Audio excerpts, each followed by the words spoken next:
Այսօրվանից Տերյան 54/1 հասցեում մեկնարկեց մեր ձևով շարժման երիտասարդական կենտրոնի աշխատանքները։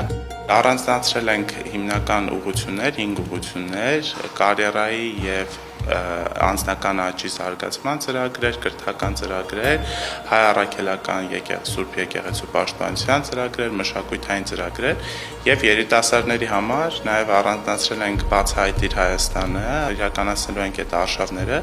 որի միջոցով մեր երիտասարդները նաեւ կբացահայտեն Հայաստանը հենց իրենց աչքերով։ Երիտասարդները, երբ որ լրացնեն իրենց հարցաթերթիկները, դրա միջոցով կձևավորվեն հստակ այդ դասընթացները, որոնք որ երիտասարդներին հետաքրքրում են։ Բացի դրանից ունենալու ենք նաև սեմինարներ, որոնք կազմակերպվելու են տարբեր խոսնակների միջոցով։ Այդ խոսնակները փորձելու են իրենց փորձը փոխանակել, այսինքն workshop-երի միջոցով իրականացնելու են երիտասարդների հետ շփում, որ լինելու է ավելի ազատ, որպեսզի երիտասարդները հարցեր ուղղեն նաև այն մարդկանց, ում փորձը եւ կարիերայի աճը իրենց համար գնահատում են եւ կարեւորում են։